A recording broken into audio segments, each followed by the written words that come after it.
На канале Абхазского телевидения вы смотрите информационный выпуск Камшикшара. Здравствуйте. На состоявшемся 5 июля заседании сессии Народного собрания парламента Абхазии депутаты рассмотрели всего один вопрос о внесении поправок в Конституционный закон Республики Абхазия о судебной власти от 15 июня 2015 года. Представляя проект закона, председатель Комитета по государственно-правовой политике Валерий Агрба напомнил, что парламент принимает пакет законодательных актов, призванных реформировать судебную власть. И одним из базовых принципов реформ является принцип гласности. В связи с этим в деятельность судов важно внедрить единую автоматизированную судебно-информационную систему, которая обеспечит информационную и технологическую поддержку судопроизводства, информационную интеграцию судебной деятельности в Абхазии и предоставить необходимую сводную информацию о судебном делопроизводстве гражданам и организациям в целях обеспечения судебных органов необходимыми программными продуктами и специализированной техникой. Было принято соответствующее решение о подготовке материально-технической базы. Как пояснил Агрба, законопроект предусматривает отложить внедрение АСИС до 1 ноября текущего года. Проект закона принят во втором окончательном чтении. Было принято решение о вступлении данного положения чуть позже, потому что так как пакет был принят 15 июня 2015 года, данные нормы были отсрочены до 1 января 2017 года, для того, чтобы была подготовлена материально-техническая база судебной власти. К этому периоду, к сожалению, не получилось внедрить данную систему, поэтому парламент принимает решение и переносит эту дату до 1 января 2018 года. К сожалению, к этому сроку не было возможности осуществить, реализовать этот проект. Поэтому парламент перенес на 1 января 2019 года. Я озвучиваю эти сроки, чтобы вдруг не было никакой дезинформации, чтобы не связывали это с решением по парламенту. Парламент всячески старается идти на уступки и заинтересован именно в внедрении этой системы в деятельность суда для прозрачности, открытости и непредвзятого рассмотрения всех судебных дел. 5 июля Центральной избирательной комиссии Абхазии зарегистрирована инициативная группа по выдвижению кандидатом в президенты депутата парламента Аслана Бжания. Как отметил руководитель штаба общенационального движения по защите государственности Теймураз Хишпа, Аслан Бжания идет на поправку. Напомним, что на данный момент уже зарегистрированы 3 политические партии и 8 инициативных групп по выдвижению кандидатами в президенты: Шамиля Адзенба, Астамура Отрба, Артура Ангваб, Олега Аршба, Астамура Какаля, Алмаса Джапуа, Астамура Тарба и Рауля Хаджимба. Регистрация инициативных групп и партий по выдвижению кандидатов в президенты Республики Абхазия началась 26 июня и продлится до 15 июля. Выборы президента пройдут 25 августа. На состоявшемся съезде Республиканской политической партии Акзара единогласно принято решение о выдвижении кандидатом в президенты Республики Абхазия председателя партии Леонида Дзапшба. На съезде присутствовали до 400 делегатов. Ранее 26 июня РПП Акзара была зарегистрирована в ЦИКе. На повестке съезда Республиканской политической партии Акзара один вопрос – выдвижение кандидатов в президенты. И председатель партии Леонид Дзапшба – единственный претендент. Путем открытого голосования делегаты единогласно поддержали его кандидатуру. На Большом съезде присутствовали представители 5 региональных отделений партии. В своих выступлениях участники съезда говорили о проблемах в различных сферах жизнедеятельности страны. Большое внимание было уделено вопросам борьбы с криминалом, обеспечению правопорядка и общественной безопасности. Я думаю, что то, что он делал в милиции, он распространит на всю страну. Это будет достойное время, о котором мы с вами не пожалеем. Больше всего мне нравится то, что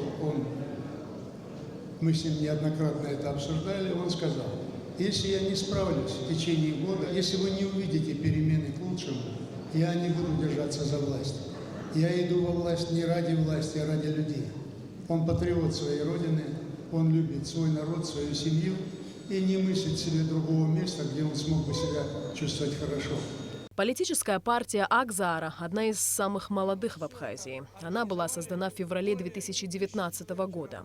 Главной целью партии, как заявляют ее представители, является достижение устойчивого развития страны на базе законности и стабильности. Именно на эту тему была и основная речь председателя партии Леонида Дзапшба. Кроме того, приоритетной задачей для лидера Акзаара является консолидация абхазского общества. Я как кандидат в президенты и лидер республиканской политической партии Акзаара ставлю во главе принципы национального согласия, задачу консолидации общества и интересы простого гражданина. Народы Абхазии и власть должна быть единой. Абхазы должны быть объединены, живущие в Абхазии и за ее пределами. Какие бы различные политические силы и концессии они бы не представляли. Власть существует не ради власти, а для обеспечения прав человека, улучшения благосостояния и безопасности каждого гражданина Абхазии. На съезде также была озвучена кандидатура на пост вице-президента. На выборы с Леонидом Дзапшба идет герой Абхазии Вианор Ашба. Алиса Шамба, Тамас Чиковани, Абхазское телевидение. 4 июля исполнилось 13 лет со дня образования МЧС Абхазии. В честь дня рождения ведомства в Министерстве по чрезвычайным ситуациям прошло торжественное заседание, на котором присутствовал премьер-министр Валерий Бганба. Репортаж Саида Джарсаля. Перед торжественным заседанием участники мероприятия почтили память погибших защитников Отечества и возложили цветы к мемориалу в парке боевой славы. Первые спасательные дружины появились в Абхазии еще в середине XIX века. В советский период пожарные были составной частью различных силовых структур. Современная история ведомства начинается с 4 июля 2006 года, когда указом второго президента Абхазии Сергея Багапш было образовано Управление по чрезвычайным ситуациям при Кабинете министров республики. И только в 2014 году управление было преобразовано в министерство. Это были сложные годы становления и развития спасательного ведомства страны. Не хватало квалифицированных кадров, необходимой техники, отсутствие современной технологии, но шаг за шагом руководство и личный состав министерства шли по пути формирования полноценных спасательных подразделений, соответствующих требованиям времени. Конечно же, без поддержки государства, руководства страны реализовать поставленные задачи было невозможно. Огромную помощь все эти 13 лет нам оказывали и оказывают наши российские коллеги, как по части подготовки квалифицированных кадров, так и в приобретении современных спасательных техник. На протяжении 13 лет спасатели МЧС Абхазии приумножают свои знания в очень важной для общества профессии, так как главная их задача – спасение жизней граждан. Поздравительное письмо главы государства Рауля Хаджимба зачитал руководитель администрации президента Беслан Барцыц. Уважаемый Лев Константинович, примите мои поздравления по случаю 13-летия со дня образования Министерства по чрезвычайным ситуациям Республики Абхазия. За эти годы министерством была создана налаженная и надежная система обеспечения безопасности граждан нашей Родины. По праву МЧС Абхазии считается одной из самых высокоэффективных государственных служб в стране. Тот профессионализм, мужество и самоотверженность, с которыми специалисты МЧС успешно решают возложенные на них непростые задачи в самых сложных и критических ситуациях, вызывают уважение к их нелегкой службе. Хочу поблагодарить вас за доблестную службу, за компетентность и принципиальность в своей работе и пожелать вам, коллективу и ветеранам МЧС Республики Абхазия крепкого здоровья, благополучия, успехов во всех делах и начинаниях в деле служения нашей стране. Президент Рауль Хаджимба. Указом президента Республики Абхазия Анзору Гоову присвоено внеочередное звание полковника медицинской службы, а заместителям министра по чрезвычайным ситуациям Нукзару Эмурхпа и Тиграну Делибалтяну присвоены очередные звания генерал-майоров. Слова поздравления прозвучали от представителей других силовых ведомств республики и посольства Российской Федерации в Абхазии. Кроме того, в честь праздника отличившимся в службе спасателям были вручены грамоты и медали. Саид Джарсаля, Алексей Гухава, Абхазское телевидение.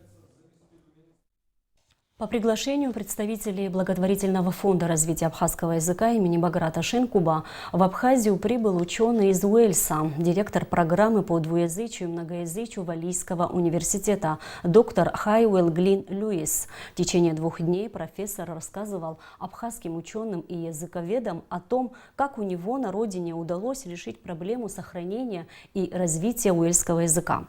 По мнению руководителей фонда имени Шинкуба, этот опыт может использовать и Абхазия. Тему продолжит Гугут Саварданя. Как сохранить родной язык? Как сделать так, чтобы ребенок с детства говорил на нем? Эта проблема достаточно актуальна для нашей страны. Без языка теряются быт, культура, традиции, потихоньку исчезает и сам народ. На протяжении многих лет в Абхазии разрабатывают программы, обсуждают различные пути выхода из сложившейся ситуации. Одной из организаций, которая пытается содействовать решению этой проблемы, является благотворительный фонд развития абхазского языка имени Баграта Шинкуба. Фонд был создан в 2018 году, и первым его проектом стала разработка новой методики изучения абхазского языка для детей в возрасте 3 и 4 лет под названием «Концепция абхазского детского сада». Ребенок, который в 3 годика приходит в детский сад и до школы, у ребенка будет возможность выучить абхазский язык. Это новая такая концепция, в котором используются новые современные методики, система погружения, так называемая инклюзивная система и игровая. То есть через игру, через различные формы развития ребенка он учит абхазский язык. После создания концепции детского сада она будет введена пилотно в нескольких дошкольных учреждениях Абхазии. Если данный метод будет эффективен, то программа будет введена во всех детских садах страны. Рабочую группу по созданию новой методики возглавил лингвист, профессор Вячеслав Чирикба. Стремительно теряет позиции абхазский язык, хотя это государственный язык Республики Абхазия. Это парадоксально, но это так. Было проведено исследование в прошлом году, которое показало, что не более 30% детей в детских садах и школах Абхазии в наших классах знают абхазский язык. Городских школах. Только в деревне ситуация прекрасна, но вы знаете, что очень большой приток людей из деревни в города, и поэтому ситуация меняется. Вот. Это означает, что через 20 лет вырастут дети, которые не будут знать вообще абхазского языка.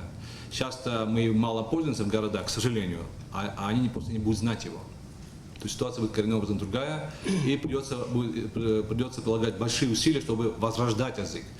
Вот пока не поздно, пока мы к этому не подошли к пункту, нужно нам сейчас заняться этой проблемой, и надо сделать ее обязательно общенациональной. Проблема сохранения и развития языка существует не только в Абхазии. Во многих странах мира малочисленные народы сталкиваются с этим вопросом. По приглашению фонда в нашу страну прибыл ученый из Уэльса Хайуэлл Глин Льюис, который является директором программы Валийского университета по двуязычию и многоязычию. Как говорит ученый, существует мнение, что изучение нескольких языков с детства негативно влияет на общее развитие ребенка. Но сам профессор с этой позицией не согласен. Он привел результаты исследований последних лет, согласно которым изучение 2 и более языков с детства на одинаковом уровне как раз положительно сказывается на умственных способностях. К примеру, утром понедельника учитель может сказать ученику: сейчас я буду говорить с тобой на абхазском. То есть я буду говорить на абхазском, но хочу, чтобы ты писал на русском. Но сегодня я буду говорить на русском, а ты уже будешь писать на абхазском. То есть эта техника называется не переводом, а переключением, языковое переключение. Благотворительный фонд развития абхазского языка имени Баграта Шинкуба планирует и дальше приглашать ученых-лингвистов из разных стран, чтобы перенять их опыт в решении проблемы сохранения и развития родного языка. Гугут Саварданя, Алексей Баструков, Абхазское телевидение. Приемная комиссия АГУ сообщает абитуриентам, что прием документов для поступления в университет будет осуществляться и в выходные дни 6-7 июля включительно. 8 июля, в День семьи, любви и верности, в Доме детского творчества «Айнар» пройдет выставка-продажа картин под названием «Мир глазами особого ребенка», на которой будут представлены работы подопечных культурно-благотворительного фонда «Ашана» и Сухумского реабилитационного центра для детей с ограниченными возможностями. Все вырученные от продажи картин средства будут направлены на лечение тяжелобольных подопечных КБФ «Ашана». А сейчас о погоде. По сообщению гидромедцентра, в Абхазии ожидается переменная облачность. В субботу местами возможны кратковременные осадки с грозой. В воскресенье преимущественно без осадков. Температура воздуха ночью плюс 17-22, днем плюс 24-29. Температура морской воды плюс 25 градусов.